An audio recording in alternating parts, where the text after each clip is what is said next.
మార్చి 8 అంతర్జాతీయ మహిళా దినోత్సవాన్ని పురస్కరించుకుని నర్సీపట్నం ప్రభుత్వ డిగ్రీ కళాశాలలో వేడుకలు ఘనంగా నిర్వహించారు. ఈ కార్యక్రమానికి ఆంధ్రప్రదేశ్ శాసనసభ గౌరవ స్పీకర్ చింతకాయల అయ్యన్న పాత్రుడు సతీమణి శ్రీమతి చింతకాయల పద్మావతి ప్రత్యేక అతిథిగా హాజరయ్యి నూతనంగా ఏర్పాటు చేసిన సెంట్రల్ ఆడియో సిస్టమ్ను ప్రారంభించారు.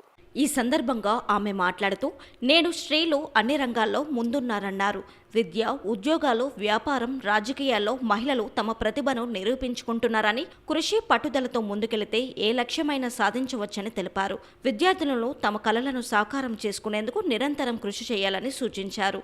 సమాజంలో లింగ సమానత్వం కోసం అందరూ కృషి చేయాలి. మహిళలు పురుషులతో సమానంగా అన్ని హక్కులు పొందేలా ప్రభుత్వం చేపడుతున్న కార్యక్రమాలను సద్వినియోగం చేసుకోవాలని అన్నారు. అంతర్జాతీయ మహిళా దినోత్సవం సందర్భంగా అందరికీ శుభాకాంక్షలు తెలియజేసుకున్న మహిళలందరికీ కూడా ఎక్కడ ఆడవాళ్ళు గౌరవిస్తారో అక్కడ దేవతలు తిరుగుతారని చెప్పి మన స్టూడెంట్ కూడా చెప్పడం జరిగింది. దాని గురించి మనం అందరం కూడా మన ప్రపంచానికి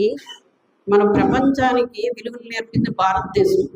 అటువంటి భారతదేశంలో మనం ఉన్నాం. ఈరోజు గర్వంగా చెప్పుకోవాల్సినటువంటి భారతదేశంలో మనం ఉన్నాం. అంబేద్కర్ గారు 1952లో ఒక మాట అన్నారు, I measure the progress of the community by the degree of progress which women have achieved అన్నారు. అంటే ఒక కమ్యూనిటీ అభివృద్ధి ఉందో లేదో చూస్తే అక్కడ స్త్రీలు అభివృద్ధి చెందారు అని తెలుస్తుంది అని చెప్పి ఆనాడు 1962 అన్నారు. ఇది ఇలాంటి దేశంలో కూడా అకృత్యాలు, అఘాయిత్యాలు చూస్తే బాధేస్తుంది.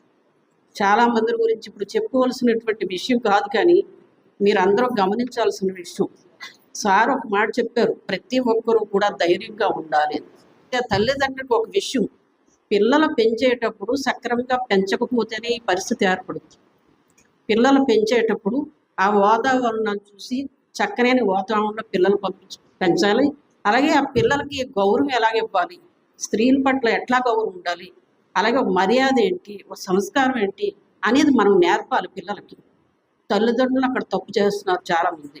అటువంటి మృగాలు రావడానికి కారణం తల్లిదండ్రులే అని చెప్పి నేను నా మనవి చెప్పి మీ అమ్మా నాన్నతో చెప్పాలి. మన పిల్లల్ని ఎప్పుడు కూడా ఆడ మగ భేదాలతో పెంచకూడదు. ఎప్పుడు కూడా పెంచడం వల్ల ఇలాంటివన్నీ క్రియేట్ అవుతాయి. అదొక విషయం మీరు అందరూ గుర్తుపెట్టుకోవాల్సిన అవసరం ఉంది. ప్రతి ఒక్కరూ ధైర్యంగా ఉండాలి. మీరు అందరూ అనుకుంటారు నాకు ఏదో జరిగితే పోలీసు వస్తాడు, లేకపోతే పొలిటీషియన్ వస్తాడు, లేకపోతే మా అమ్మ వస్తుంది, మా అన్న వస్తాడు. ఎప్పుడూ కూడా అలాగే ఎప్పుడు కూడా ఉండకూడదు. నేను వీరనారి అని మనకి ఎందుకు వచ్చింది? మీరు ప్రతి ఒక్కరూ కాళ్ళ మీద నిలబడండి. మీరు ఒక గోల్ కింద పెట్టుకోవాలి. ఎవరైనా ఏమని అంటే నేను ధైర్యంగా సాహసంతో మీరు ముందుకు వెళ్ళాలి.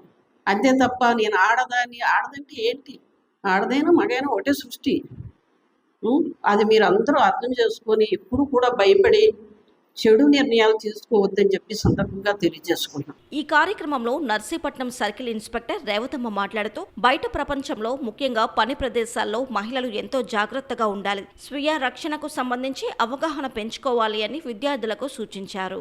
మీ ఇంట్లో చూసుకోండి, మీ అబ్బాయి పనులు చేయాలా?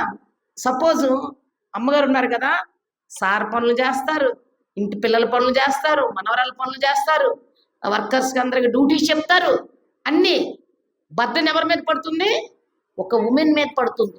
అంటే మీరు చిన్నపిల్లలు, మీ మదర్ని తీసుకోండి. డాడీకి సేవలు చేయాలా, మీ అన్నయ్యకి సేవలు చేయాలా, మీ తమ్ముడికి సేవలు చేయాలా, అందరికీ సేవలు చేయాలి ఉమెన్. అంటే నాన్న ఒక ఉద్యోగంకి వెళ్తాడో లేదంటే వ్యవసాయం పనులకి వెళ్ళి వచ్చేస్తాడు, కానీ మల్టిపుల్ టాస్క్ చేసేది ఉమెన్. మల్టిపుల్. ఇంకోటి ఏంటి తెలుసా? ఫుడ్ విషయంలో కూడా నువ్వు వదిలింది తినాలా, మీ నాన్నగారు వదిలింది తినాలా, మీ అన్నయ్య వదిలింది తినాలా, మీ తమ్ముడు వదిలింది తినాలా, అందరు వదిలింది, ఈవెందో మనవడు వదిలింది కూడా ఆ తల్లి తింటది. అంటే ఎంత త్యాగమూర్తో చూసారా? ఆడజన్మ అనేది ఒక అపురూపమైన జన్మ. అపురూపం అంటే ఎన్ని టాస్కులు. మదర్ టాస్క్ చేస్తుంది, భార్య టాస్క్, చెల్లి టాస్క్, అక్క టాస్క్. ఇప్పుడు 40 ఏళ్ళు మన సారు, సభాపతి సారు 40 ఏళ్ళు పరిపాలిస్తున్నారు కదా, దాని వెనుక ఒక మహాశక్తి. ఆ వ్యక్తే లేకపోతే ఏమి లేదు. నర్సీపట్నం డిగ్రీ కాలేజీ లేదు, జూనియర్ కాలేజీ లేదు, ఐఐటి లేదు, నర్సింగ్ కాలేజ్ లేదు. రియల్ అంత పెద్ద ఆయనకి వెనుకుండి ముందుకు రాకుండా ఎవరు కూడా ఆమె ఎవరని ఇప్పుడు తెలుస్తుంది, మేడం గారు ఉన్నారని, కానీ ఎవరికి తెలియదు. అంత వెనుకన ఒక శక్తి నడిపిస్తుంది, అదే అమ్మ. ఏంటది? అమ్మ. అమ్మని ఎంత రెస్పెక్ట్ ఇవ్వాలంటే మామూలు కాదు. మన ఇంట్లో అందరికీ బాగులేకపోతే అన్ని సేవలు చేస్తుంది, కానీ అమ్మకు బాగులేకపోతే ఎవరం కూడా పలకరించం. Latest trend. అమ్మకు బాగులేకపోతే మనం కాలేజీ నుంచి వస్తే పుస్తకాలని మంచం మీద వేసేటప్పుడు అమ్మ మూలుగుతుంటది. కనీసం గ్లాస్ తో మంచి నీళ్ళు ఇచ్చే చిల్డ్రన్స్ కూడా ఇప్పుడు లేరు. పిల్లలు, అబ్బాయిలు ఎలాగా లేరు, అమ్మాయిలు కూడా లేరు. అంటే మన భారతదేశంలో సంస్కారం అనేది ఎక్కడికి వెళ్ళిపోతుంది? అనంతరం నర్సీపట్నం గైనకాలజిస్ట్ డాక్టర్ పి వందన మాట్లాడుతూ స్త్రీలు ఆత్మస్థైర్యంతో జీవించాలి, ఆరోగ్యపరంగా కూడా జాగ్రత్తలు తీసుకోవాలని తెలిపారు. ఈ సందర్భంగా విద్యార్థినులకు ఆటల పోటీలు, వ్యాస రచన పోటీలు, రంగవల్లుల పోటీలు నిర్వహించి విజేతలకు బహుమతులు అందజేశారు.